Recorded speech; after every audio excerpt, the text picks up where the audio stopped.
Hello friends, good afternoon and welcome to the success Kendra. Friends देखिए, आज इस session में हम लोग बीपीएससी टीआरई 3.0 जो री एग्ज़ाम जून 2024 में लिया जाएगा, यानी कि बीपीएससी टीचर 3.0 का जो री एग्ज़ाम जून 2024 में लिया जाएगा।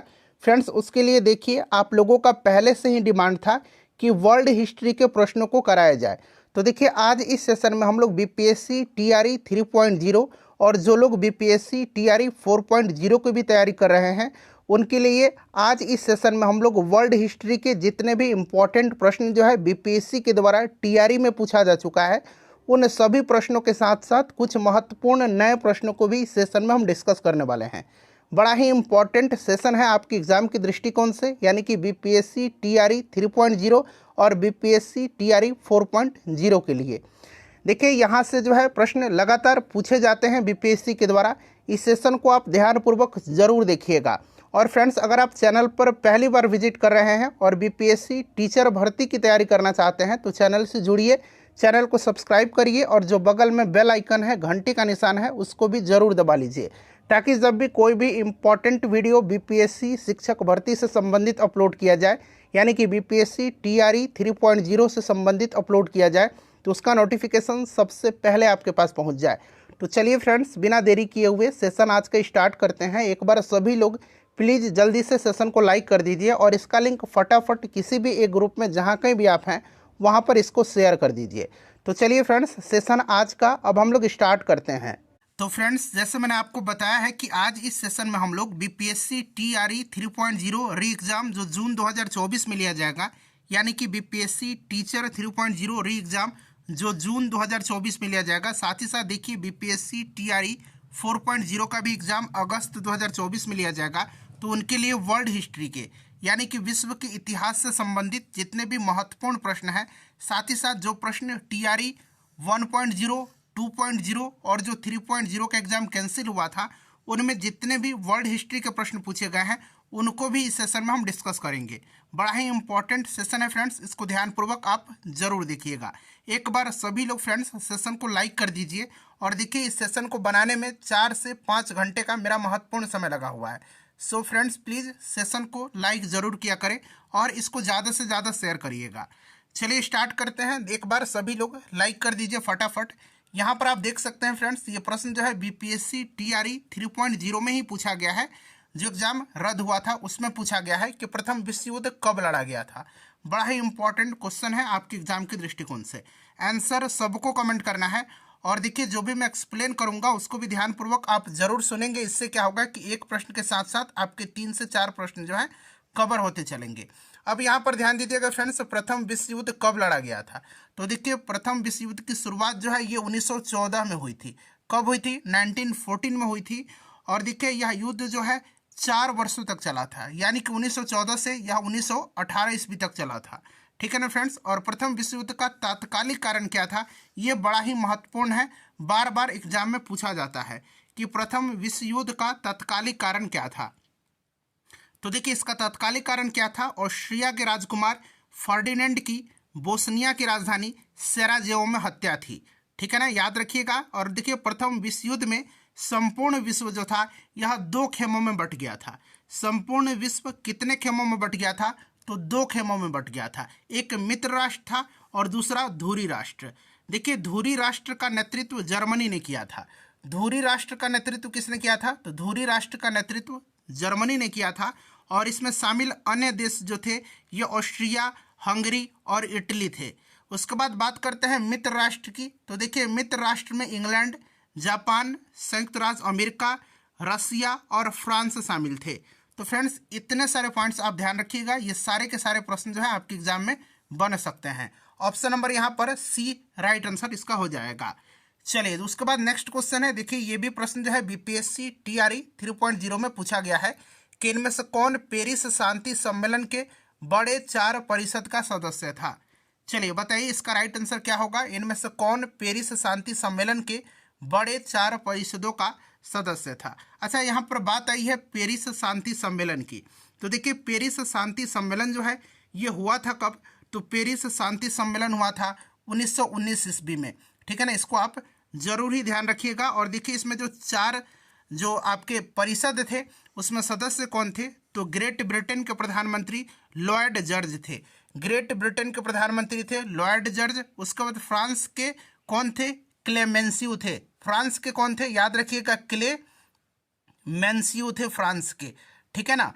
उसके बाद देखिए फ्रेंड्स, इटली के कौन थे, ऑरलैंडो थे, इटली की तरफ से ऑरलैंडो थे। और अमेरिकी राष्ट्रपति वुडरो विल्सन थे। तो यहाँ पर देखिए ये तीनों थे, इसीलिए उपरोक्त में से एक से अधिक यहाँ पर राइट आंसर हो जाएगा, ठीक है ना फ्रेंड्स। और इसी को बिग फोर के रूप में भी जाना जाता है, बिग फोर के रूप में, बिग फोर के रूप में जाना जाता है, ठीक है ना। याद रखिएगा, इसको बिग फोर के रूप में जाना जाता है। अच्छा, एक बार प्रश्न पूछा गया था, ठीक है ना, कि पेरिस शांति सम्मेलन में इटली का प्रतिनिधित्व किसने किया था।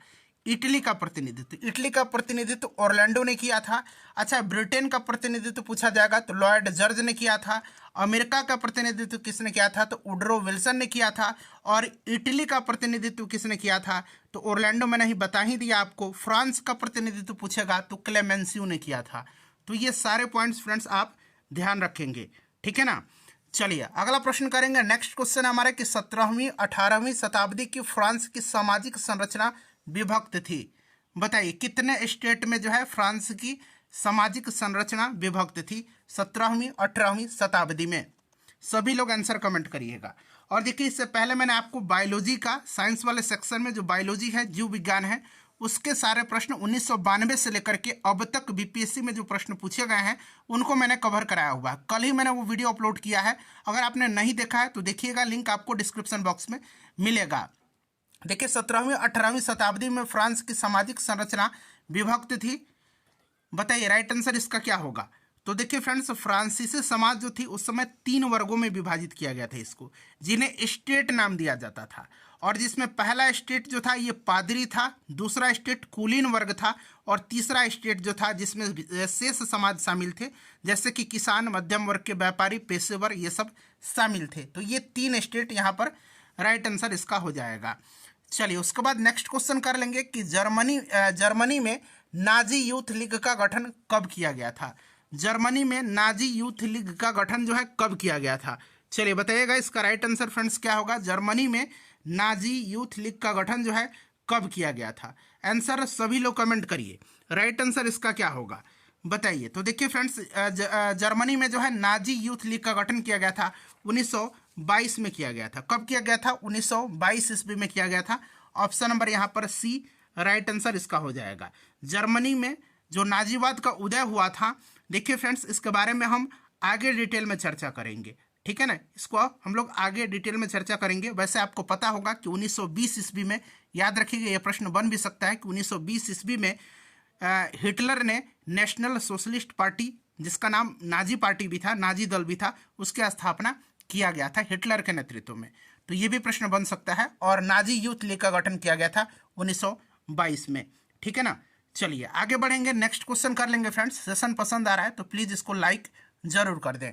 देखिए ये भी प्रश्न जो है बीपीएससी टीआरई 3.0 में पूछा गया प्रश्न है कि रूस में नई आर्थिक नीति लागू करने का श्रेय किसे दिया जाता है। बताइए इसका करेक्ट आंसर क्या हो जाएगा। रूस में पूछा जा रहा है, रूस में नई आर्थिक नीति लागू करने का श्रेय जो है किसको दिया जाता है, बताइए।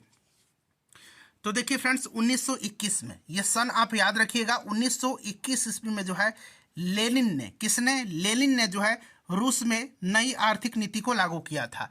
लेनिन ने किया था कब, तो 1921 ईस्वी में। यह सन बड़ा ही इंपॉर्टेंट है, सन आप जरूर याद रखिएगा, ठीक है ना। चलिए उसके बाद फ्रेंड्स नेक्स्ट क्वेश्चन कर लेंगे। लेनिन के बारे में हम लोग आगे भी पढ़ेंगे, ठीक है ना। चलिए उसके बाद नेक्स्ट क्वेश्चन है हमारा कि कौन से यूरोपीय देशों ने भौगोलिक खोज प्रारंभ की जिससे अमेरिका, एशिया एवं अफ्रीका का औपनिवेशीकरण प्रारंभ हुआ था। कौन सी यूरोपीय देशों ने भौगोलिक खोज प्रारंभ की जिससे अमेरिका, एशिया और अफ्रीका का औपनिवेशीकरण जो है प्रारंभ हुआ था, बताइए। तो फ्रेंड्स ये किया था किसने, तो फ्रेंड्स ये किया था किसने, पुर्तगाल और स्पेन ने। किसने किया था, पुर्तगाल और स्पेन ने किया था, पुर्तगाल और स्पेन ने किया था। अच्छा यहाँ से एक प्रश्न, 2 प्रश्न और मैं आपको बता रहा हूँ। जैसे कि पूछा जाए कि अमेरिका की खोज किसने किया था, तो देखिए अमेरिका की खोज जो है क्रिस्टोफर कोलंबस ने किया था। ये एक अमेरिकी वेस्पुसी नामक जो है एक यात्री था, इसी के नाम पर अमेरिका का नाम अमेरिका रखा गया था। अमेरिगो वेस्पुसी, यहां मैं लिख देता हूं अमेरिगो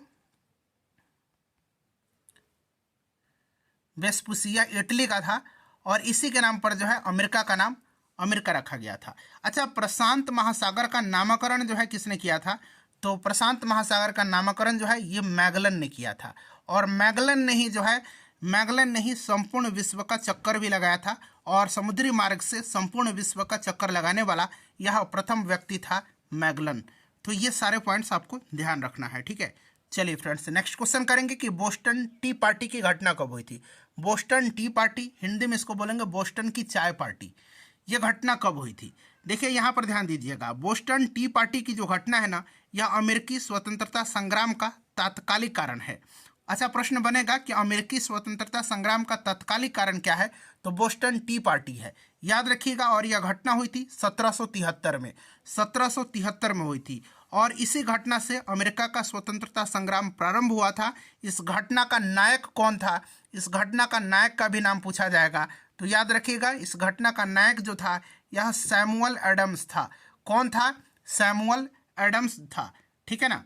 चलिए, उसके बाद नेक्स्ट क्वेश्चन करेंगे हम लोग। अगला प्रश्न है कि अमेरिकी स्वतंत्रता की उद्घोषणा किसने लिखी थी? अमेरिकी स्वतंत्रता की उद्घोषणा जो है किसने लिखी थी?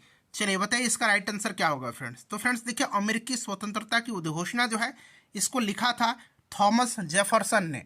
थॉमस जेफरसन ने लिखा था और यह जो मसौदा था 5 सदस्यीय समिति के द्वारा तैयार किया गया था और फाइनली इसे 1776 ईस्वी में अपनाया भी गया था, ठीक है। तो इसको भी आप ध्यान रखिएगा, अमेरिकी स्वतंत्रता की उद्घोषणा थॉमस जेफरसन ने लिखा था। चलिए, उसके बाद नेक्स्ट क्वेश्चन है कि फ्रांस की क्रांति से संबंधित बुद्धिजीवी थे। अब बात आई है फ्रांस की क्रांति की। तो देखिए, फ्रांस की जो राज्य क्रांति थी ये हुई थी कब? तो 1789 ईस्वी में हुई थी। और उस समय फ्रांस का शासक कौन था? तो फ्रांस का शासक उस समय जो था ये लुई 16वां था। कौन था? लुई 16वां था, याद रखिएगा। और उस समय फ्रांस में सामंती व्यवस्था थी, ठीक है। स्वतंत्रता, समानता और बंधुत्व का नारा फ्रांस की राज्य क्रांति की ही देन है। अच्छा, एक वहाँ का शासक था कौन? लुई 14वां था। ये तो 16वां है जिसके समय फ्रांस की क्रांति हुई थी, एक लुई 14वां था। तो देखिए, लुई 14वां का स्टेटमेंट पूछा जाता है कि मैं ही राज्य हूँ और मेरे शब्द ही कानून है। यह स्टेटमेंट किसका है? यह कथन किसका है? तो लुई 14वां का यह कथन है, ठीक है ना। इसको आप याद रखिएगा। और देखिए, वर्साय में शीश महल था एक, उसका निर्माण भी लुई 14वां ने ही करवाया था। वर्साय को फ्रांस की राजधानी भी लुई 14वां ने ही बनाया था, ठीक है ना। ये सब आप याद रखेंगे फ्रेंड्स, ठीक है। चलिए, तो यहाँ पर देखेंगे कि फ्रांस की क्रांति से संबंधित बुद्धिजीवी कौन कौन से थे। तो वॉल्टेयर, मॉन्टेस्क्यू और रूसो, इन सबका सर्वाधिक योगदान रहा था फ्रांस की क्रांति में। तो ये फ्रांस से संबंधित जो ये बुद्धिजीवी थे फ्रांस की क्रांति से, रूसो, मॉन्टेस्क्यू और वॉल्टेयर। तो उपरोक्त में से एक से अधिक यहाँ पर करेक्ट आंसर हो जाएगा। अच्छा, यहाँ पर ध्यान दीजिएगा, ऑप्शन डी तो इसका राइट आंसर हो रहा है, लेकिन एक प्रश्न पूछा जाएगा कि सोशल कॉन्ट्रैक्ट किसकी रचना है। सोशल कॉन्ट्रैक्ट जो है किसकी रचना है? तो सोशल कॉन्ट्रैक्ट जो है फ्रेंड्स ये रूसो की रचना है, ठीक है, याद रखिएगा, सोशल कॉन्ट्रैक्ट रूसो की रचना है। अच्छा, लेटर्स ऑन इंग्लिश एक पूछा जाता है, लेटर्स ऑन इंग्लिश, ये रचना जो है ये वॉल्टेयर की है, लेटर्स ऑन इंग्लिश, ठीक है ना। अच्छा, कानून की आत्मा, कानून की आत्मा, स्पिरिट ऑफ लॉज, ये आगे बुक आपको मिलेगा, ये मॉन्टेस्क्यू की रचना है, ये आगे आपको मिलेगा, ठीक है ना। चलिए फ्रेंड्स, अगला प्रश्न हमारा करेंगे कि ग्रेट डिप्रेशन यानी कि महामंदी का काल था। ग्रेट डिप्रेशन बताइए, ग्रेट डिप्रेशन महामंदी का काल था। तो देखिए, यह घटना जो थी ग्रेट डिप्रेशन की, यह एक विश्वव्यापी आर्थिक मंदी थी जो 1929 में महामंदी का काल था। तो यहाँ पर देखिए, यह आर्थिक समस्या थी एक प्रकार की, ठीक है। 1929 याद रखिएगा, महामंदी। चलिए, उसके बाद नेक्स्ट क्वेश्चन कर लेंगे। अगला प्रश्न है हमारा कि लेनिन के द्वारा मांग की गई मांग जो थी अप्रैल थीसिस कहलाती है। ये क्या है अप्रैल थीसिस? अब यहाँ पर अप्रैल थीसिस के बारे में हम आपको बताएंगे। तो सबसे पहले यहाँ पर फ्रेंड्स आप ध्यान दीजिएगा, जो अप्रैल थीसिस है इसके बारे में आपसे प्रश्न इस तरह से पूछा जाएगा कि लेनिन ने रूस में जो क्रांतिकारी योजना प्रकाशित की थी उसको किस नाम से जाना जाता है। तो देखिए, लेनिन ने रूस में जो क्रांतिकारी योजना प्रकाशित किया था उसी को अप्रैल थीसिस के नाम से जाना जाता है। और यह 1917 में इन्होंने जो क्रांतिकारी योजना थी लेनिन ने उसको प्रकाशित किया था, जो अप्रैल थीसिस के नाम से जानी जाती है। ठीक है ना, अप्रैल थीसिस के नाम से जानी जाती है। और इसमें देखिएगा कृषकों को भूमि हस्तांतरण होना चाहिए, बैंकों का राष्ट्रीयकरण होना चाहिए और प्रथम विश्व युद्ध समाप्त होना चाहिए, ये सभी थी ये मांग। ठीक है ना, तो इसीलिए ऑप्शन यहाँ पर डी करेक्ट आंसर हो जाएगा, एक से अधिक इसका करेक्ट आंसर हो जाएगा। ठीक है।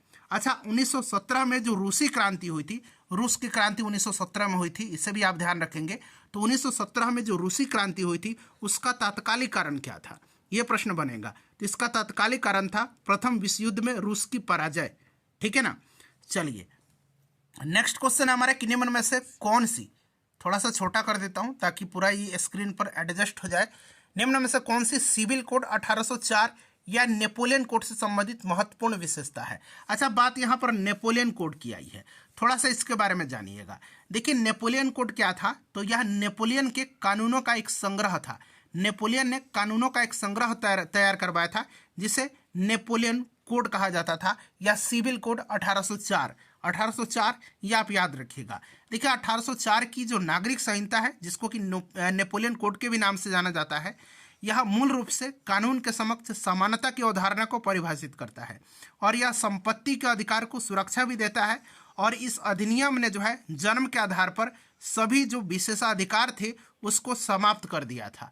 तो यहाँ पर देखिए संपत्ति का अधिकार, विधिक समानता और जन्म के आधार पर भेदभाव की समाप्ति, ये एक से अधिक यहाँ पर राइट आंसर हो जाएगा। ये जो है नेपोलियन कोड की महत्वपूर्ण विशेषताएं हैं, एक से अधिक यहाँ पर करेक्ट आंसर हो जाएगा। अच्छा, बात नेपोलियन की आई है, तो नेपोलियन के बारे में 2-3 पॉइंट मैं आपको बता रहा हूँ। सबसे पहले तो आपको ध्यान रखना है कि नेपोलियन का जन्म जो है ये कब हुआ था। देखिए नेपोलियन का जन्म जो हुआ था ये 1769 में हुआ था। कहाँ पर हुआ था ये बड़ा इंपॉर्टेंट है। तो इसका जन्म जो है ये कोर्सिका द्वीप पर हुआ था। कहाँ पर हुआ था फ्रेंड्स, ये कोर्सिका द्वीप पर इसका जन्म हुआ था, कोर्सिका द्वीप पर। अच्छा, नेपोलियन की मृत्यु कहाँ पर हुई थी, किस द्वीप पर हुई थी, ये पूछा जाता है। जन्म कोर्सिका द्वीप याद रखिएगा। अगर मृत्यु पूछेगा तो मृत्यु सेंट हेलेना द्वीप पर हुई थी, सेंट हेलेना द्वीप पर, आगे आपको मिलेगा। ठीक है ना। और देखिए फ्रेंड्स, नेपोलियन ने बैंक ऑफ फ्रांस की स्थापना जो है 1800 ईस्वी में किया था। बैंक ऑफ फ्रांस की स्थापना किसने किया था, नेपोलियन ने किया था। कब किया था, तो 1800 ईस्वी में किया था। अच्छा, नेपोलियन जो है आपको याद होगा कि 1815 में जो वाटरलू का युद्ध हुआ था, इसमें नेपोलियन हार गया था, पराजित हो गया था, इसको बंदी बनाया गया था और सेंट हेलेना द्वीप पर भेजा गया था, जहां पर इसकी 1821 में मृत्यु हो जाती है। तो ये सारे पॉइंट्स डिटेल में मैं आपको आगे भी बताऊंगा, वैसे आप अभी से ही इसको ध्यान रखिएगा। चलिए फ्रेंड्स, उसके बाद नेक्स्ट क्वेश्चन है कि कहां पर सर्वप्रथम छपाई तकनीक का विकास हुआ था। बताइए कहां पर जो है सर्वप्रथम छपाई तकनीक का विकास हुआ था। तो देखिए छपाई तकनीक का विकास जो हुआ था ये सर्वप्रथम जो हुआ था चीन में हुआ था। कहां पर हुआ था फ्रेंड्स, चीन में हुआ था। और कागज का आविष्कार कहां हुआ था सबसे पहले, ये मैं आपसे प्रश्न पूछ रहा हूं। आप मुझे कमेंट करके बताइए कि कागज का आविष्कार सबसे पहले कहां पर हुआ था। चलिए उसके बाद नेक्स्ट क्वेश्चन करेंगे हम लोग कि किसने यंग इटली नामक गुप्त संस्था की स्थापना किया था। यंग इटली या फिर यंग यूरोप, दोनों ये तरह से याद रखना है। यंग इटली पूछे या फिर यंग यूरोप पूछे, ठीक है ना, या फिर यंग यूरोप पूछे। तो देखिए इसकी स्थापना जो है किसने किया था, बताइए राइट आंसर इसका क्या हो जाएगा। तो देखिए फ्रेंड्स, यंग इटली की स्थापना जो है 1831 में, 1831 में जो है यंग इटली का स्थापना जोसेफ मेजिनी ने किया था। किसने किया था, जोसेफ मेजिनी ने किया था। ठीक है, इसको आप याद रखिएगा। क्लियर। चलिए उसके बाद हम लोग आगे बढ़ेंगे और एक गैरिबाल्डी था, गैरिबाल्डी को भी याद रखिएगा। गैरिबाल्डी ने लाल कुर्ती नाम से सेना का संगठन किया था, लाल कुर्ती के नाम से, रेड शर्ट के नाम से। ठीक है ना। एक था आपका गिवर्टी, गिवर्टी, ये सभी लोग इटली के एकीकरण से संबंधित है। जो भी मैं आपको नाम बता रहा हूँ, चाहे वह मेजनी हो, चाहे वह गैरिबाल्डी हो, चाहे वह गेबर्टी हो, ठीक है ना, ये सब आप याद रखिएगा। काउंट काबूर हो, ठीक है। तो ये गिवर्टी था। गिवर्टी ने जो है कार्बोनरी सोसाइटी की स्थापना किया था, कार्बोनरी सोसाइटी की, ठीक है ना। कार्बोनरी सोसाइटी की स्थापना किसने किया था, तो गिवर्टी ने किया था। और गैरिबाल्डी का मैंने बताया आपको कि लाल कुर्ती नाम से सेना का संगठन किया था। और यंग इटली नामक एक गुप्त संस्था थी, इसका स्थापना जोसेफ मेजिनी ने 1831 में किया था। चलिए फ्रेंड्स, नेक्स्ट क्वेश्चन है कि राष्ट्रसंघ के दायित्व को निभाने के लिए किस पैक्ट में विभिन्न देशों ने मिलकर यह घोषित किया कि युद्ध को राष्ट्रीय नीति का उपकरण न बनाया जाए? बताइए, राष्ट्रसंघ के दायित्व को निभाने के लिए किस पैक्ट में विभिन्न देशों ने मिलकर के यह घोषणा किया कि युद्ध को राष्ट्रीय नीति का उपकरण न बनाया जाए? तो फ्रेंड्स, यह आपका है Kellogg Briand pact. Option A right answer हो जाएगा। केलॉग ब्रियंट पैक्ट जो था, यह पारस्परिक विवादों को शांतिपूर्ण ढंग से सुलझाने के लिए शुरू किया गया एक महत्वपूर्ण अंतर्राष्ट्रीय समझौता था, जिस पर पेरिस में जो है 27 अगस्त 1928 को जो है 15 देशों के प्रतिनिधियों ने हस्ताक्षर किए थे। ठीक है, इस चीज़ को आप याद रखिएगा। चलिए, उसके बाद नेक्स्ट क्वेश्चन है कि औद्योगिक क्रांति के संदर्भ में कोडिंग शब्द किसे इंगित करता है? अब बात यहाँ पर आई है औद्योगिक क्रांति की। देखिए, औद्योगिक क्रांति के संदर्भ में कोडिंग शब्द किसे इंगित करता है? देखिए, बात औद्योगिक क्रांति की आई है तो थोड़ा बहुत औद्योगिक क्रांति के भी बारे में हम लोग जान लेते हैं। देखिए, औद्योगिक क्रांति की शुरुआत पूछा जाएगा कहाँ पर हुई थी, तो इंग्लैंड में हुई थी। औद्योगिक क्रांति की शुरुआत इंग्लैंड में हुई थी। और क्यों हुई थी? तो क्योंकि इंग्लैंड के पास उपनिवेशों के कारण कच्चे माल और पूंजी की अधिकता थी। अच्छा, इंग्लैंड में औद्योगिक क्रांति की शुरुआत जो है यह किस उद्योग से हुई थी? तो इंग्लैंड में औद्योगिक क्रांति की शुरुआत जो है सूती कपड़ा उद्योग से हुआ था। ठीक है। अच्छा, औद्योगिक क्रांति की दौड़ में इंग्लैंड का प्रतिद्वंदी कौन सा था? तो ये जर्मनी था। ठीक है। औद्योगिक क्रांति के समय में बहुत सारे आविष्कार भी हुए थे, आगे हम इसके बारे में चर्चा करेंगे। तो यहाँ पर देखिएगा, औद्योगिक क्रांति के संदर्भ में कोडिंग शब्द जो है यह उस प्रक्रिया को जिसमें कपास या उनकी कटाई की जाती है। ऑप्शन बी यहाँ पर राइट आंसर हो जाएगा। ये प्रश्न सारे बीपीएससी टीआरई में पूछे जा चुके हैं। चलिए, उसके बाद देखिएगा कि संयुक्त राष्ट्र संघ यानी कि यूएनए के संविधान के चार्टर में, यूएनओ, ठीक है ना, यूएनओ के संविधान चार्टर में कुल कितने अनुच्छेद हैं और कुल कितने अध्याय हैं? बात यहाँ पर यूएनओ की आई हुई है, यानी कि संयुक्त राष्ट्र संघ की आई हुई है। तो बात करते हैं इसकी स्थापना की। इसका स्थापना 24 अक्टूबर 1945 को हुई थी। 24 अक्टूबर 1945 को हुई थी, ध्यान रखिएगा फ्रेंड्स। और इसमें कुल कितने अनुच्छेद और अध्याय हैं? तो फ्रेंड्स, राइट आंसर 111 अनुच्छेद और 19 अध्याय हो जाएगा। Option number B correct answer इसका हो जाएगा। ठीक है। चलिए, उसके बाद नेक्स्ट क्वेश्चन करेंगे। देखिए कि ब्रेटन वुड्स सम्मेलन का मुख्य उद्देश्य क्या था? ब्रेटन वुड्स सम्मेलन, इसके बारे में जानिए। देखिए, ब्रेटन वुड्स सम्मेलन जो था ये 1944 में हुआ था, 1944 में हुआ था। और 44 देशों के प्रतिनिधियों ने इस सम्मेलन में शामिल हुए थे, हिस्सा लिए थे, भाग लिए थे। आर्थिक व्यवस्था और अंतर्राष्ट्रीय सहयोग की एक ऐसी प्रणाली पर सहमत होना था जो देशों को युद्ध की तबाही से उबारने और दीर्घकालिक वैश्विक विकास को बढ़ावा देने में मदद करेगी। ठीक है ना, यह इसका मुख्य उद्देश्य था। तो यहाँ पर आप देखेंगे, औद्योगिक विश्व में आर्थिक स्थिरता और पूर्ण रोजगार, विश्व व्यापार संगठन के माध्यम से वैश्विक आर्थिक स्थिरता लाना था। और द्वितीय विश्व युद्ध में जो आपकी त्रासदी थी, जो उस समय क्षति हुई थी, उस युद्ध में उपजी जो आर्थिक मंदी थी उसको कम करना था। तो एक से अधिक यहाँ पर राइट आंसर हो जाएगा। अच्छा, एक पॉइंट मैं आपको बता रहा हूँ, बात ब्रेटन वुड्स की आई है तो पूछा जाता है कि ब्रेटन वुड्स का ट्विन किसको कहा जाता है? ब्रेटन वुड का ट्विन किसको कहा जाता है? तो ये कहा जाता है वर्ल्ड बैंक को और इंटरनेशनल मॉनेटरी फंड को, यानी कि अंतर्राष्ट्रीय मुद्रा कोष को। चलिए आगे बढ़ेंगे, अगला प्रश्न करेंगे कि चीनी लोक गणराज्य की स्थापना किस वर्ष हुई थी? बताइए राइट आंसर इसका क्या होगा? चीनी लोक गणराज्य की स्थापना जो है यह किया गया था 1949 में, 1949 में हुआ था। किसके नेतृत्व में? तो माओ त्से तुंग के नेतृत्व में 1949 में जो है चीन जनवादी गणराज्य की स्थापना चीन में किया गया था।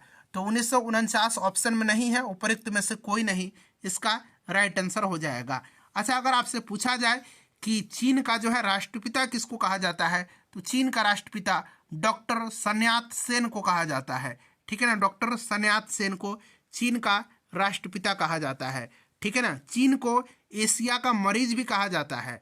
ठीक है ना, और चीन की कम्युनिस्ट पार्टी की स्थापना पूछेगा कब हुई थी, तो चीन की जो कम्युनिस्ट पार्टी है उसका स्थापना 1921 ईस्वी में हुई थी। ठीक है।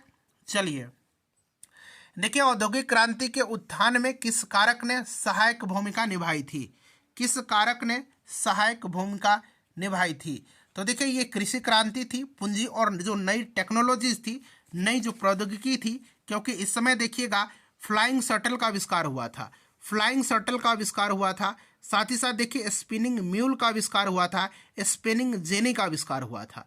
तो इन सब के कारण जो है ये आपकी सहायक भूमिका निभाई थी इन्होंने औद्योगिक क्रांति के उत्थान में। व्यापार प्रतिबंधों की समाप्ति थी, तो एक से अधिक यहाँ पर इसका राइट आंसर होगा। अच्छा देखिएगा, पूछा जाएगा कि शटल का आविष्कार किसने किया था? तो जॉन के ने किया था, ठीक है ना।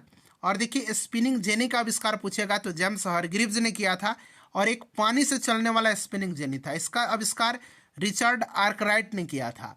स्पिनिंग म्यूल का आविष्कार क्रॉम्पटन ने किया था, स्पिनिंग म्यूल का आविष्कार जो है क्रॉम्पटन ने किया था, स्पिनिंग म्यूल का आविष्कार, ठीक है ना। यहाँ मैं लिख देता हूँ स्पिनिंग म्यूल का आविष्कार, स्पिनिंग म्यूल का आविष्कार ये किसने किया था? क्रॉम्पटन ने किया था, ठीक है। सेफ्टी लैंप का आविष्कार हम्फ्री डेवी ने किया था। तो ये सब आप याद रखेंगे, प्रश्न बनता है। लेकिन इनमें से कौन अंतर्राष्ट्रीय न्यायालय में प्रथम भारतीय न्यायाधीश था? बात आई है यहाँ पर इंटरनेशनल कोर्ट ऑफ जस्टिस की, यानी कि ICJ की। अंतर्राष्ट्रीय न्यायालय संयुक्त राष्ट्र का प्रधान न्यायिक अंग है। इसकी स्थापना संयुक्त राष्ट्र चार्टर के द्वारा 1945 में की गई थी, और अप्रैल 1946 से इसने अपना कार्य करना प्रारंभ किया था।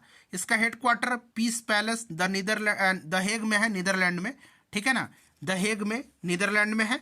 और इसका आधिकारिक भाषा अगर पूछा जाएगा ICJ की, तो यह अंग्रेजी और फ्रेंच है। और देखिए ICJ में यानी कि अंतर्राष्ट्रीय न्यायालय में 15 जज होते हैं। कितने जज? 15 जज होते हैं, जो संयुक्त राष्ट्र महासभा और सुरक्षा परिषद के द्वारा 9 वर्षों के लिए चुने जाते हैं। और इनकी जो गणपूर्ति संख्या है, कोरम है, ये भी कितना है? 9 ही इसकी कोरम है, ठीक है।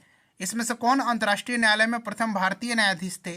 तो सर ये कौन थे? सर बेनेगल नरसिंह राव थे, BN राव थे। और ICJ के प्रेसिडेंट कौन थे जो प्रथम भारतीय थे? तो ये नागेंद्र सिंह थे। तो ये दोनों आप याद रखिएगा, ठीक है। चलिए देखिए, किस चरण को पुनर्जागरण काल कहा जाता है? किस चरण को पुनर्जागरण काल कहा जाता है? अब बात पुनर्जागरण की आई है, तो देखिए सबसे पहले जान लीजिएगा, देखिए पुनर्जागरण की शुरुआत जो हुई थी, प्रारंभ जो हुई थी, ये इटली में हुई थी। इटली के फ्लोरेंस नगर में, इटली के फ्लोरेंस नगर से इसकी शुरुआत हुई थी, ऐसा माना जाता है। और इटली का एक महान कवि था दांते। इस महान कवि का नाम क्या था? दांते था, जो पुनर्जागरण का अग्रदूत माना जाता है, ठीक है। और देखिएगा पुनर्जागरण काल कहा जाता है किसको? तो फ्रेंड्स यह कहा जाता है 14वीं से 16वीं शताब्दी का काल।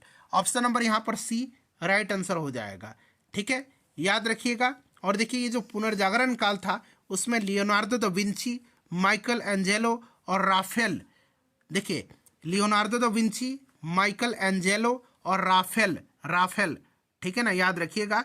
इनकी जो पुनर्जागरण की भावना थी, उसकी पूर्ण अभिव्यक्ति इटली के 3 कलाकार थे। इनकी कृति जो थी, इनसे आपको प्राप्त होती है। जैसे कि लियोनार्डो दा विंची की जो रचना है, जो कृति है, द लास्ट सपर और मोनालिसा है, ये अमर चित्र है इनकी, ठीक है। माइकल एंजेलो का जो है, ये कौन सा है? तो माइकल एंजेलो का है द लास्ट जजमेंट और द फॉल ऑफ मैन, ठीक है, याद रखिएगा। ये सब आपसे पूछा जाएगा, क्लियर। और राफेल का भी जो है कि कृति याद रखेंगे। ये आपकी कौन सी है? तो जीसस क्राइस्ट की माता मैडोना का चित्र है। तो ये सभी पॉइंट आपको याद रखना है। फिर से मैं आपको रिपीट कर देता हूँ। देखिए लियोनार्डो दा विंची की जो कृति है, ये कौन सी है? लास्ट सपर और मोनालिसा। माइकल एंजेलो की कौन सी है? द लास्ट जजमेंट और द फॉल ऑफ मैन, ठीक है ना। और राफेल का कौन सा है? तो जीसस क्राइस्ट की माता मैडोना का चित्र। चलिए फ्रेंड्स आगे बढ़ेंगे। अब अगला प्रश्न करेंगे कि पुनर्जागरण काल का माइकल एंजेलो कौन था? प्रश्न आ गया ना, माइकल एंजेलो। तो माइकल एंजेलो एक अद्भुत मूर्तिकार और चित्रकार था, एक अद्भुत मूर्तिकार और चित्रकार था माइकल एंजेलो। और अभी मैंने बताया है कि द लास्ट जजमेंट, मैं लिख देता हूं ताकि और आपको क्लियर हो जाए। द लास्ट जजमेंट, और एक और रचना है द फॉल ऑफ मैन। ये माइकल एंजेलो की कृति हैं दोनों, ठीक है ना। चलिए नेक्स्ट क्वेश्चन करेंगे कि फ्लाइंग शटल का आविष्कार किसने किया था? फ्लाइंग शटल का आविष्कार बताइए, फ्लाइंग शटल का आविष्कार किसने किया था? तो अभी मैंने आपको बताया था कि फ्लाइंग शटल का आविष्कार किया था जॉन के ने किया था। किसने किया था फ्लाइंग शटल का आविष्कार? जॉन के ने किया था। स्पिनिंग जेनी का आविष्कार जेम्स हारग्रीव्स ने किया था। और आर्कराइट ने किसका आविष्कार किया था? तो इन्होंने पानी से चलने वाली जो स्पिनिंग जेनी थी, पानी की शक्ति से रिचर्ड आर्कराइट ने उसका आविष्कार किया था। ठीक है, चलिए उसके बाद नेक्स्ट क्वेश्चन है हमारा कि किस वर्ष लिवरपूल और मैनचेस्टर के मध्य जॉर्ज स्टीफेंसन ने रेलवे चलाई थी? किसने चलाया था? तो जॉर्ज स्टीफेंसन ने। कब चलाया था बताइए? किस वर्ष लिवरपूल और मैनचेस्टर के मध्य पे जॉर्ज स्टीफेंसन ने रेलवे चलाया था? तो फ्रेंड्स यह 1830 की बात है। 1830 ऑप्शन में नहीं है, उपरिक्त में से कोई नहीं, इसका राइट आंसर होगा। चलिए उसके बाद देखिएगा कि द वेल्थ ऑफ नेशंस किसकी रचना है? द वेल्थ ऑफ नेशंस किसकी रचना है? VVI क्वेश्चन है। द वेल्थ ऑफ नेशन जो है यह एडम स्मिथ की रचना है। किसकी है? एडम स्मिथ की रचना है। ठीक है, चलिए आगे बढ़ेंगे, नेक्स्ट क्वेश्चन कर लेंगे। अगला प्रश्न है हमारा फ्रेंड्स, देखिए कि डिस्कोर्स ऑन इनइक्वलिटी यानी कि सेकंड डिस्कोर्स किसने लिखा है? डिस्कोर्स ऑन इनइक्वलिटी यानी कि सेकंड डिस्कोर्स किसने लिखा है? तो यह लिखा है किसने? रूसो ने लिखा है। और रूसो की एक और रचना मैंने आपको बताया था, कौन सा? सोशल कॉन्ट्रैक्ट मैंने बताया था कि यह रूसो की रचना है। ठीक है, चलिए उसके बाद मॉन्टेस्क्यू के बारे में भी मैंने बताया था, आपको याद होगा शायद। मॉन्टेस्क्यू की रचना कौन सी है बताइए कमेंट करके। तो देखिए मॉन्टेस्क्यू की रचना जो है ये कौन सी है? तो कानून की आत्मा, अंग्रेजी में आपको स्पिरिट ऑफ लॉ मिलेगा। ठीक है ना, द स्पिरिट ऑफ लॉ, ये मॉन्टेस्क्यू की रचना है, यानी कि हिंदी में कानून की आत्मा। और वॉल्टेयर की रचना कौन सी है? तो वॉल्टेयर की रचना है letters on English, letters on English. ठीक है ना, ये वॉल्टेयर की रचना है। चलिए उसके बाद नेक्स्ट क्वेश्चन कर लेंगे। अगला प्रश्न करेंगे हम लोग कि किस द्वीप पर नेपोलियन बोनापार्ट का जन्म हुआ था? तो अभी मैंने आपको बताया था नेपोलियन बोनापार्ट का जन्म 1769 में हुआ था कोर्सिका द्वीप पर, और इसकी मृत्यु हुई थी सेंट हेलेना द्वीप पर। इसकी मृत्यु सेंट हेलेना द्वीप पर हुई थी 1821 में। ठीक है, 1815 का जो वाटरलू का युद्ध था, वाटरलू का युद्ध पूछा जाता है, वाटरलू का युद्ध कब हुआ था? तो 1815 में। इस युद्ध में नेपोलियन पराजित हुआ था और इसको बंदी बना लिया गया था और सेंट हेलेना द्वीप पर भेज दिया गया था, जहां पर 1821 में इसकी मृत्यु हो जाती है। ठीक है, चलिए नेक्स्ट क्वेश्चन है कि the spirit of the law, प्रश्न आ गया, अभी मैंने बताया था, नामक प्रसिद्ध पुस्तक किसने लिखी है? The spirit of the laws, इस पुस्तक को लिखा है किसने है? यानी कि कानून की आत्मा, the spirit of the law, इसको लिखा है मॉन्टेस्क्यू ने, मॉन्टेस्क्यू ने लिखा है। ठीक है, चलिए नेक्स्ट क्वेश्चन करेंगे। अगला प्रश्न है हमारा कि आधुनिक चीन का संस्थापक किसे माना जाता है? आधुनिक चीन का संस्थापक जो है किसको माना जाता है? बताइए राइट आंसर इसका क्या होगा? आधुनिक चीन का संस्थापक किसको माना जाता है? बताइए, आधुनिक चीन का संस्थापक किसको माना जाता है? सभी लोग आंसर कमेंट करिए। आधुनिक चीन का संस्थापक किसको माना जाता है? तो फ्रेंड्स ये है आपके सन्यात सेन। ठीक है, सन्यात सेन को माना जाता है आधुनिक चीन का संस्थापक। इनको चीन का राष्ट्रपिता भी कहा जाता है। ठीक है, इनको चीन का राष्ट्रपिता भी कहा जाता है, सन्यात सेन को। क्लियर? चलिए तो आगे बढ़ेंगे, नेक्स्ट क्वेश्चन कर लेंगे। यहां पर देखिए सन्यात सेन, करेक्ट आंसर इसका हो जाएगा। ठीक है, और चीन को एशिया का मरीज कहा जाता है, अभी मैंने आपने बताया था। और खुले द्वार की नीति चीन ने अपनाई थी। ठीक है ना, चलिए उसके बाद नेक्स्ट क्वेश्चन करेंगे कि क्रिस्टोफर कोलंबस ने निम्नलिखित में से किसकी खोज किया था? तो क्रिस्टोफर कोलंबस ने किया था अमेरिका की खोज, और अमेरिका का नाम अमेरिका पड़ा था अमेरिगो वेस्पुसी के नाम पर। और ये जो मैगलन मैंने बताया था, मैगलन ये आपका पहला व्यक्ति था जिसने समुद्री मार्ग से संपूर्ण विश्व का चक्कर लगाया था। ठीक है, चलिए उसके बाद नेक्स्ट क्वेश्चन करेंगे कि यूरोप वासियों ने कंपास का ज्ञान किससे सीखा था? कंपास और कभी कभी दे देगा दिक् सूचक यंत्र, दिक् सूचक यंत्र हिंदी में। ठीक है ना, तो देखिए यूरोपवासियों ने कंपास का ज्ञान जो सीखा था, ये सीखा था किससे? तो इन्होंने अरबों से सीखा था। और अरबों ने किससे सीखा था? तो अरबों ने सीखा था चीनियों से, जो चीनी थे उनसे सीखा था अरबों ने। और अरबों ने सिखा दिया किसको? यूरोपवासियों को। ठीक है, चलिए उसके बाद देखिए विश्व का चक्कर किस यात्री ने सर्वप्रथम लगाया था? प्रश्न आ गया, अभी मैंने आपको बताया था कि समुद्री मार्ग से संपूर्ण विश्व का चक्कर लगाने वाला पहला यात्री जो था ये मैगलन था। ठीक है, मैगलन था। चलिए उसके बाद नेक्स्ट क्वेश्चन करेंगे कि गौरवपूर्ण क्रांति की घटना इंग्लैंड में कब हुई थी। ये तो बात हो गई हिंदी की गौरवपूर्ण क्रांति। अगर अंग्रेजी में इसको पूछा जाएगा तो पूछा जाएगा ग्लोरियस रिवॉल्यूशन। ठीक है ना, ग्लोरियस रिवॉल्यूशन। यह घटना कहाँ हुई थी तो याद रखिएगा, ग्लोरियस रिवॉल्यूशन की घटना जो है यह इंग्लैंड में हुई थी। कब हुई थी इंग्लैंड में तो गौरवपूर्ण क्रांति की घटना 1688 में हुई थी। उस समय इंग्लैंड का शासक का नाम पूछा जाएगा कौन था तो उस समय इंग्लैंड का शासक जो था ये जेम्स द्वितीय था। कौन था? जेम्स द्वितीय था। अच्छा, एक 100 वर्षीय युद्ध है, 100 वर्षीय युद्ध। ठीक है, 100 ईयर वार जो है ये भी इंग्लैंड और फ्रांस के बीच हुआ था। याद रखिएगा। एक है गुलाबों का युद्ध यानी कि वार ऑफ रोजेज। ये कहाँ पर हुआ था तो वार ऑफ रोजेज इंग्लैंड में हुआ था। ये सभी पॉइंट आप फ्रेंड्स ध्यान रखेंगे। ठीक है, चलिए उसके बाद नेक्स्ट क्वेश्चन करेंगे कि यूरोप का मरीज किसको कहा जाता है। एशिया का मरीज तो मैंने आपको बता दिया कि एशिया का मरीज किसको कहा जाता है, चीन को कहा जाता है। यूरोप का मरीज टर्की को कहा जाता है। किसको कहा जाता है?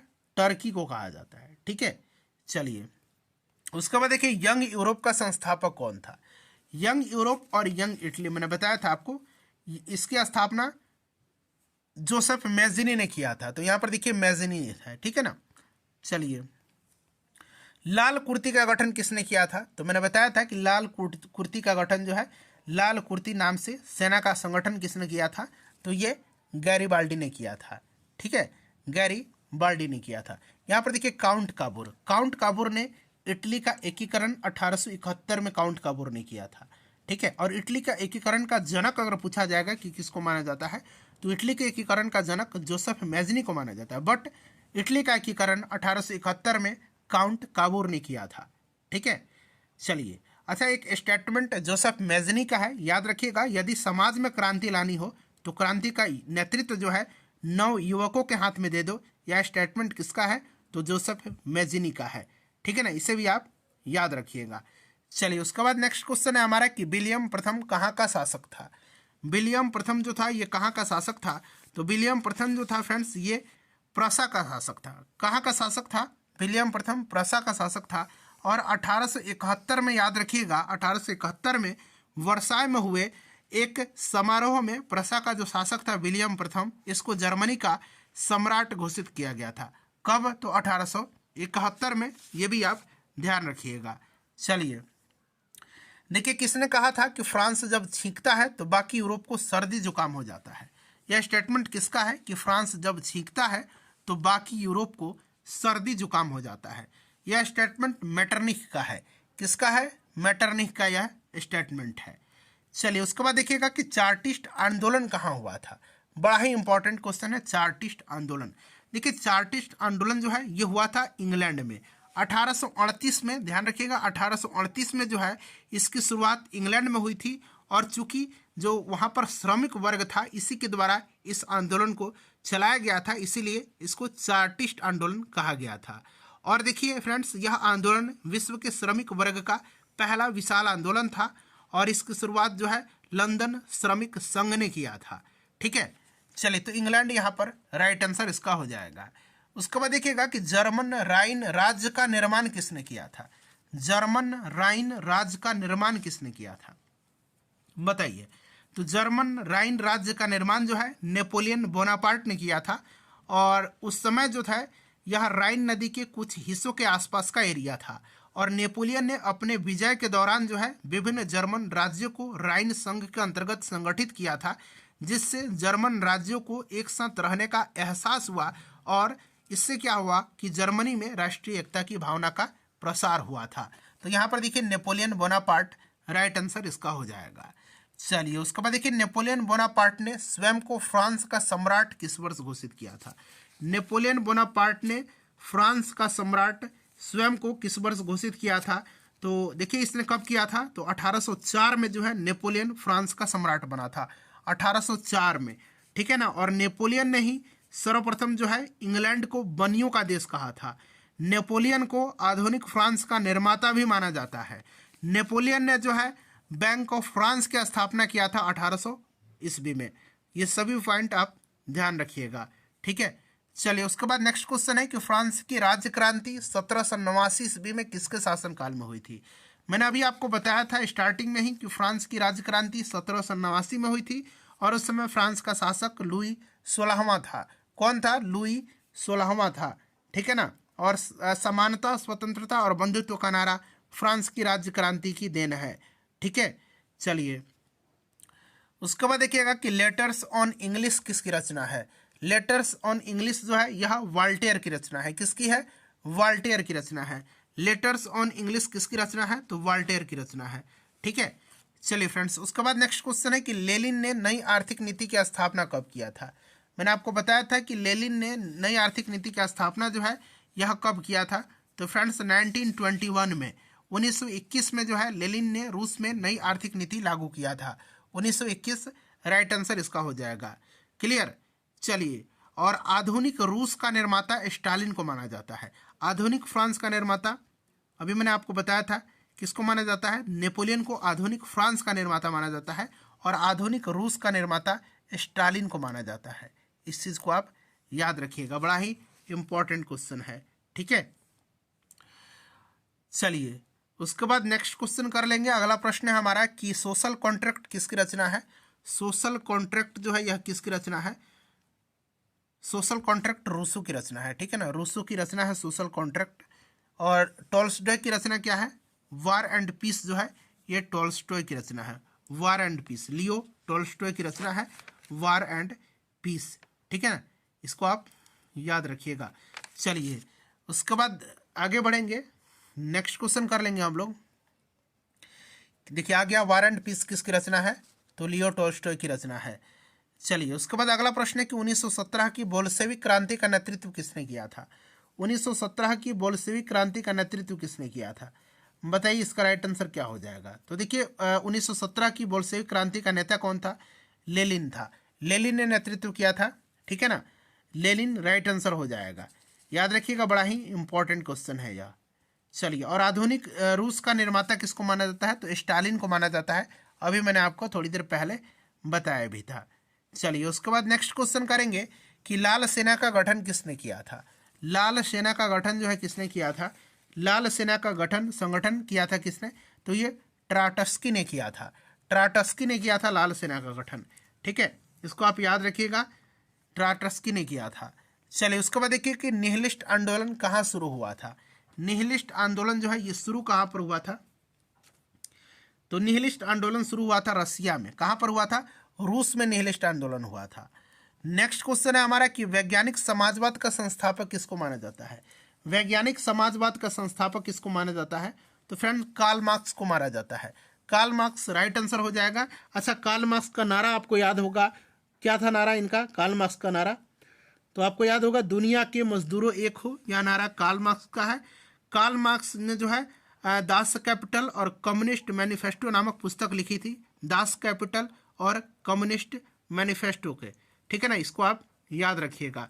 चलिए उसके बाद नेक्स्ट क्वेश्चन है हमारा कि आधुनिक रूस का निर्माता। आ गया प्रश्न कि आधुनिक रूस का निर्माता किसे माना जाता है। तो आधुनिक रूस का निर्माता माना जाता है स्टालिन को। ठीक है ना। चलिए उसके बाद देखिएगा कि मीन कैंप निम्नलिखित में से किसकी आत्मकथा है। मीन कैंप, बताइए करेक्ट आंसर इसका क्या होगा। मीन कैंप किसकी आत्मकथा है फ्रेंड्स? करेक्ट आंसर बताइए क्या होगा इसका। मीन कैंप किसकी आत्मकथा है? सभी लोग आंसर कमेंट करिए कि मीन कैंप जो है यह किसकी आत्मकथा है। मीन कैंप जो है यह हिटलर की आत्मकथा है। हिटलर की आत्मकथा है मीन कैंप। ठीक है ना। हिटलर जो था, हिटलर के नेतृत्व में ही जर्मनी में नाजी दल का उत्थान हुआ था और 1920 में जो है हिटलर ने नेशनल सोशलिस्ट पार्टी यानी कि नाजी दल की स्थापना किया था। ठीक है, इस चीज़ को आप याद रखिएगा। एक राष्ट्र एक नेता का नारा हिटलर ने ही दिया था। चलिए उसके बाद नेक्स्ट क्वेश्चन है हमारा कि इटली का एकीकरण का जनक किसे माना जाता है। देखिए अब बात यहाँ पर, अभी मैंने आप बताया था ना कि इटली के एकीकरण का जनक माना जाता है जोसेफ मेजनी को। मेजनी को माना जाता है, लेकिन इटली का एकीकरण 1871 में जो है काउंट काबूर ने किया था। चलिए उसके बाद अगला प्रश्न है हमारा कि हिंद चीन में कौन से देश शामिल नहीं है। हिंद चीन में कौन सा देश शामिल नहीं है। तो देखिए हिंद चीन के अंतर्गत कौन कौन से देश आते थे। तो एक लाओस आता था, एक कंबोडिया आता था और फिर वियतनाम आता था। ये 3 देश जो है हिंद चीन के अंतर्गत आते थे। तो सम्मिलित नहीं है तो इनमें से कोई नहीं, क्योंकि ये सारे के सारे सम्मिलित हैं। तो ऑप्शन ई यहाँ पर राइट आंसर हो जाएगा। चलिए उसके बाद देखिएगा कि the history of the loss of Vietnam पुस्तक किसने लिखी है। The history of the loss of Vietnam पुस्तक जो है यह लिखा किसने है, बताइए राइट आंसर इसका क्या होगा। The history of the loss of Vietnam को लिखा है फान बोई चाउ ने। फान बोई चाउ ने इसको लिखा है। चलिए उसके बाद देखिएगा कि जर्मनी में नाजी दल का उत्थान किसके नेतृत्व में हुआ था। सिंपल सा क्वेश्चन है, अभी मैंने आपको बता भी दिया था, हिटलर के नेतृत्व में जर्मनी में जो है नाजी दल का उत्थान हुआ था। चलिए उसके बाद देखिएगा कि स्पिनिंग म्यूल का आविष्कार किसने किया था। स्पिनिंग म्यूल का आविष्कार, देखिए प्रश्न कई बार पूछा भी गया है, स्पिनिंग म्यूल का आविष्कार किसने किया था। तो देखिए याद रखिएगा, स्पिनिंग म्यूल का आविष्कार जो है यह किया था क्रॉम्पटन ने। स्पिनिंग म्यूल का आविष्कार किया था क्रॉम्पटन ने किया था। अगला प्रश्न है कि वास्प इंजन की खोज किसने किया था। वास्प इंजन की खोज किया था किसने, तो बताइए जेम्स वाट यहाँ पर राइट आंसर होगा। ठीक है ना, जॉन के ने फ्लाइंग शटल का आविष्कार किया था। ठीक है, चलिए फ्रेंड्स अगला प्रश्न है हमारा, नेक्स्ट क्वेश्चन है कि निम्नलिखित में से किसे ब्रेटन वुड्स ट्विन के नाम से जाना जाता है। ये प्रश्न ऑलरेडी डिस्कशन के दौरान मैंने आपको बताया था कि ब्रेटन वुड ट्विन के नाम से किसको जाना जाता है, बताइए राइट आंसर इसका क्या हो जाएगा। तो फ्रेंड्स यह वर्ल्ड बैंक और इंटरनेशनल मॉनेटरी फंड को जाना जाता है। ठीक है ना, तो वर्ल्ड बैंक और इंटरनेशनल मॉनेटरी फंड को जाना जाता है, ऑप्शन ए राइट आंसर होगा इसका। चलिए विश्व की सबसे पहले भूमिगत रेल का उद्घाटन कब किया गया था। विश्व की सबसे पहले भूमिगत रेल का उद्घाटन कब किया गया था, तो ये किया गया था लंदन में 10 जनवरी 1863 को। 10 जनवरी 1863 को किया गया था, याद रखिएगा इंपॉर्टेंट है। विश्व में सर्वप्रथम मुद्रण की शुरुआत जो है कहाँ पर हुई थी। विश्व में सर्वप्रथम मुद्रण की शुरुआत जो है ये कहाँ पर हुई थी, तो मुद्रण की शुरुआत हुई थी कहाँ पर फ्रेंड्स, तो चाइना में हुआ था। चीन यहाँ पर राइट आंसर इसका हो जाएगा। उसके बाद देखिएगा कि द लास्ट सपर किसकी कृति है। मैंने आपको बताया था कि द लास्ट सपर और मोनालिसा ये किसकी कृति है, तो ये प्रसिद्ध कृति लियोनार्डो दा विंची की है। द लास्ट सपर और मोनालिसा नामक अमर चित्रों के रचयिता कौन है, तो फ्रेंड्स यह आपके लियोनार्डो दा विंची हैं। ठीक है, चलिए माइकल एंजेलो का मैंने आपको बता ही दिया, द लास्ट जजमेंट और द फॉल ऑफ मैन। चलिए उसके बाद देखिएगा कि द लास्ट जजमेंट और द फॉल ऑफ मैन किसकी कृतियां हैं, तो माइकल एंजेलो की हैं। चलिए राफेल का भी याद रख लेंगे साथ साथ। राफेल का जो प्रसिद्ध कृति है, सर्वश्रेष्ठ कृति है, यह जीसस क्राइस्ट की माता मैडोना का चित्र है। जीसस क्राइस्ट की माता मैडोना का चित्र है। ठीक है ना, चलिए उसके बाद देखिएगा कि रोमियो एंड जूलियट किसकी अमर कृति है। रोमियो एंड जूलियट किसकी अमर कृति है। रोमियो एंड जूलियट जो है यह शेक्सपियर की अमर कृति है। शेक्सपियर राइट आंसर इसका हो जाएगा। ठीक है ना, याद रखिएगा। चलिए उसके बाद नेक्स्ट क्वेश्चन है कि नेपोलियन ने बैंक ऑफ फ्रांस की स्थापना कब किया था। नेपोलियन ने बैंक ऑफ फ्रांस की स्थापना कब किया था, तो फ्रेंड्स 1800 ईस्वी में किया था। 1800 ईस्वी में नेपोलियन ने बैंक ऑफ फ्रांस की स्थापना किया था। ठीक है ना, इसको आप याद रखिएगा। चलिए उसके बाद नेक्स्ट क्वेश्चन करेंगे कि वाटरलू का युद्ध कब हुआ था। तो मैंने आपको बताया था कि वाटरलू का युद्ध जो हुआ था ये 1815 में हुआ था, और इस युद्ध में नेपोलियन पराजित हो गया था और उसको बंदी बना लिया गया था और सेंट हेलेना द्वीप पर भेज दिया गया था, जहां पर 1821 में नेपोलियन की मृत्यु हो जाती है। वहीं पूछा जाता है कि किस द्वीप पर नेपोलियन की मृत्यु हुई थी, तो सेंट हेलेना द्वीप पर। ठीक है, चलिए आगे बढ़ेंगे। नेक्स्ट क्वेश्चन अब हम लोग कर लेंगे फ्रेंड्स। चलिए उसके बाद देखिए अगला प्रश्न है कि नेपोलियन की मृत्यु किस दिन हुई थी, किस द्वीप पर हुई थी। यहाँ द्वीप बना लीजिएगा, किस द्वीप पर हुई थी, तो अभी मैंने बताया था ना सेंट हेलेना द्वीप पर। चलिए उसके बाद अगला प्रश्न है कि कार्बोनरी सोसाइटी का संस्थापक कौन था। कार्बोनरी सोसाइटी की स्थापना जो है 1810 ईस्वी में इटली में किया गया था। इटली में किया गया था, कहाँ पर, इटली में किया गया था कार्बोनरी सोसाइटी की स्थापना। और किसने किया था, तो फ्रेंड्स यह गिवर्टी ने किया था। किसने किया था, तो यह गिवर्टी ने किया था। गिवर्टी ने किया था, गिवर्टी ने किया था। ठीक है ना, गिवर्टी, इस तरह से गिवर्टी ने किया था। क्लियर, तो यहाँ पर देखिएगा आपका गिवर्टी होगा। और एक आपका है फेबियन सोसाइटी। फेबियन सोसाइटी की स्थापना लंदन में हुआ था 1884 में। ठीक है, चलिए उसके बाद नेक्स्ट क्वेश्चन है कि यह कथन किसका है कि यदि समाज में क्रांति लानी हो तो क्रांति का नेतृत्व 9 युवकों के हाथ में दे दो। मैंने बताया था ना कि यह स्टेटमेंट किसका है, जोसेफ मैजिनी का है। किसका है, जोसेफ मैजिनी का है। जोसेफ मैजिनी राइट आंसर हो जाएगा। उसके बाद देखिए अगला प्रश्न है कि फेबियन सोसाइटी की स्थापना कब हुई थी। फेबियन सोसाइटी की स्थापना कब हुई थी? तो फ्रेंड्स लंदन में फेबियन सोसाइटी की स्थापना 1884 ईस्वी में हुई थी। चलिए उसके बाद अगला प्रश्न हमारा कि दुनिया के मजदूरों एक हो, इसका नारा किसने दिया था? दुनिया के मजदूरों एक हो, यह नारा दिया था कार्ल मार्क्स ने। ठीक है ना, कार्ल मार्क्स ने दिया था। याद रखिएगा, कार्ल मार्क्स की रचना दास कैपिटल और कम्युनिस्ट मैनिफेस्टो है। वैज्ञानिक समाजवाद का संस्थापक कार्ल मार्क्स को माना जाता है। कार्ल मार्क्स जर्मनी का निवासी था, यह भी आप याद रखिएगा। कार्ल मार्क्स राइट आंसर हो जाएगा। जर्मनी ने वर्साई की संधि का उल्लंघन कब किया था? अब यहाँ पर बात आई है वर्साई की संधि की, तो सबसे पहले तो ये जानना जरूरी है कि वर्साई की संधि हुई थी कब। तो याद रखिएगा वर्साई की जो संधि है फ्रेंड्स, यह हुई थी कब? तो 28 जून 1919 को वर्साई की संधि हुई थी। वर्साई की जो संधि है इसको आरोपित संधि के नाम से भी जाना जाता है, क्योंकि इसी संधि में जो है दूसरे विश्व युद्ध का बीजारोपण भी किया गया था। और ये जो संधि है इसमें जर्मनी को काफ़ी हानि हुई थी। ठीक है ना, युद्ध के हार जाने के रूप में जर्मनी से जो है भारी रकम वसूली गई थी। क्लियर? तो यहाँ पर देखिएगा वर्साई की संधि 28 जून 1919 को हुई थी और जर्मनी ने वर्साई की संधि का उल्लंघन कब किया था? तो 1935 में किया था। चलिए उसके बाद देखिए संयुक्त राष्ट्र संघ की स्थापना, संयुक्त राष्ट्र संघ की, ठीक है, इसकी स्थापना पूछा गया। और एक लीग ऑफ नेशन है। लीग ऑफ नेशन की स्थापना प्रथम विश्व युद्ध के बाद हुआ था 10 जनवरी 1920 को। 10 जनवरी 1920 को लीग ऑफ नेशन की स्थापना हुई थी। और संयुक्त राष्ट्र संघ की स्थापना 24 अक्टूबर 1945 को हुई थी। ठीक है, चलिए धुरी राष्ट्र में कौन सा देश शामिल नहीं था? मैंने आपको बताया था कि प्रथम विश्व युद्ध के बाद जो था, प्रथम विश्व युद्ध के समय जो था, संपूर्ण विश्व 2 खेमों में बट गया था, मित्र राष्ट्र और धुरी राष्ट्र।